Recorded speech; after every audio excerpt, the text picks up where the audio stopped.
was legally property. Decades later, outlaws across a territory of roughly 75,000 square miles would fear the possibility that he was on their trail, and they could never be sure the man standing in front of them wasn't a lawman in disguise. Some historians will tell you this same man may have inspired one of America's most enduring folk heroes, the Lone Ranger. Nobody can prove it, but by the end of this story, you may find yourself wanting it to be true. His name was Reeves, and this is one of the great American stories of reinvention.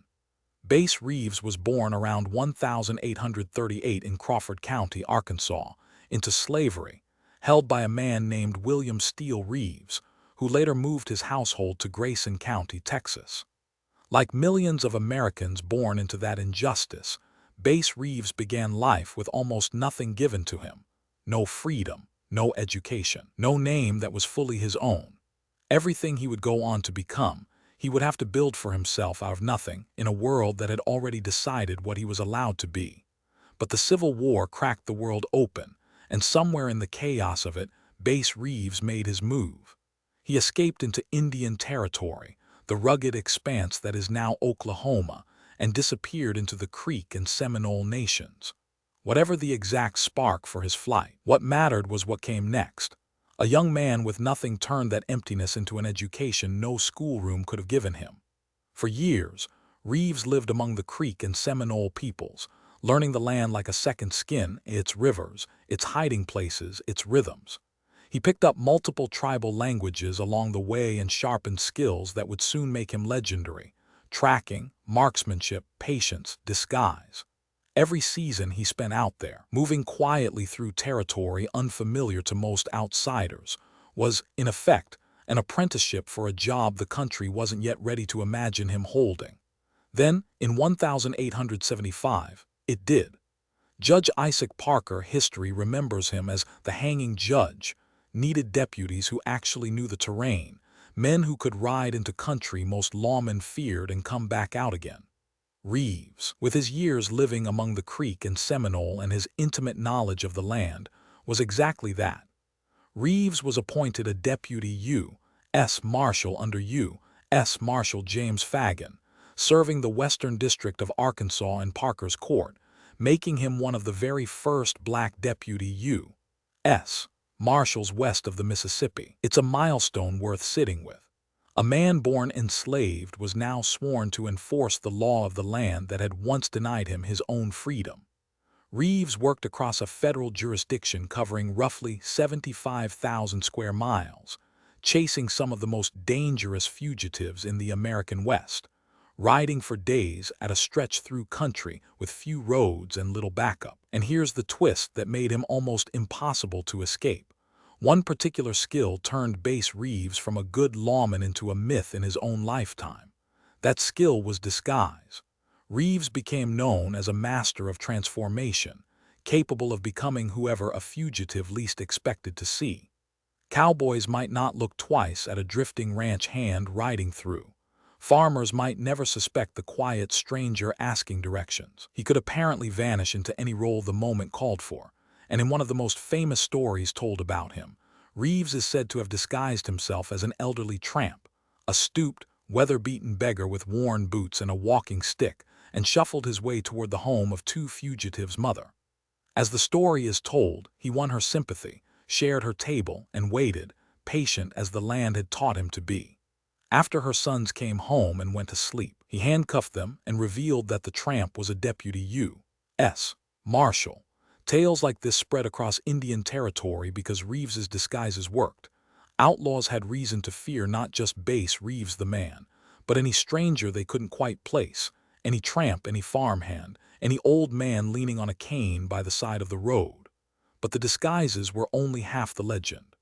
The other half was what happened when the disguise came off and the guns came out. Reeves was reportedly able to fire accurately with either hand, a rare and formidable trait in an era of close, fast gunfights, where a split second could be the difference between walking away and not. He also earned a reputation for bringing fugitives in alive when he could. That didn't make him soft.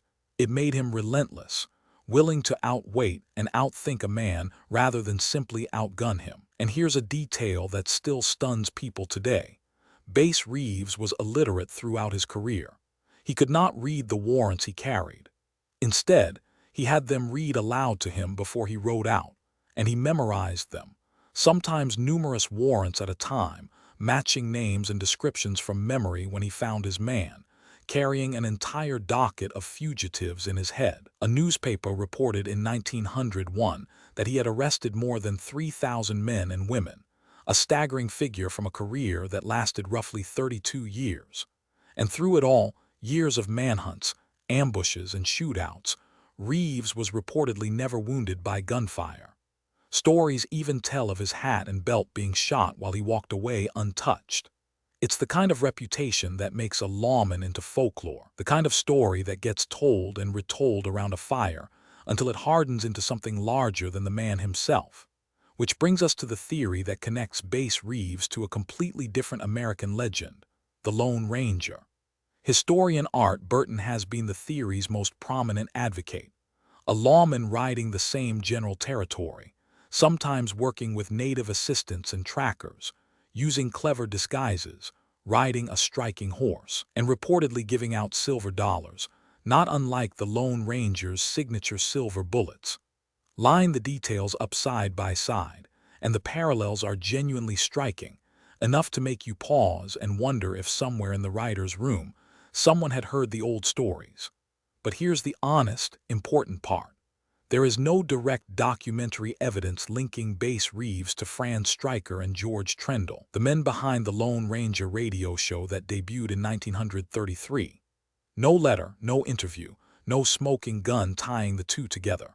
It remains an intriguing theory, unconfirmed but awfully fun to consider, and maybe that's exactly how a real Wild West legend should live on. As an open question, not a closed case, argued over campfires and dinner tables rather than settled in a footnote. You can decide for yourself where you land on it. What isn't a theory is the kind of man Base Reeves proved himself to be when the badge asked the hardest things of him.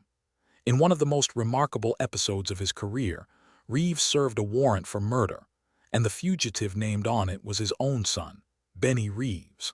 By family accounts, Base Reeves took on the duty himself rather than pass it to another marshal, choosing principle over pain, the law over the loyalties that would have let another man look away. It's a story that says as much about the man as any gunfight ever could, perhaps more. Reeves kept serving as a deputy U.S. Marshal until 1907, when Oklahoma achieved statehood and its new legal system ended his federal marshal career. He was already in his late 60s, an age by which most men who had lived the life he'd lived would have been more than ready to rest. Most men would have called that a well-earned finish. Base Reeves joined the police force in Muskogee, Oklahoma instead, and kept walking a beat in a job most people half his age would have found exhausting. He served for about 2 more years, until his health finally gave out, and he died on January 12, 1910 in Muskogee. Today, Base Reeves stands in bronze in Fort Smith, Arkansas, memorialized since 2012 in Ross Pendergraft Park, overlooking the Arkansas River toward the territory he once rode, watching for outlaws who never saw him coming. It's a fitting tribute to a man who turned an unimaginably hard beginning into one of the most remarkable careers in American law enforcement history. A story of grit, transformation, and quiet, unbending integrity that still echoes, whether or not it truly rides alongside a certain masked man of American legend. If stories like this one, the true stories history almost let slip through the cracks, are the kind of thing you love, consider subscribing. There are a lot more of them waiting to be told.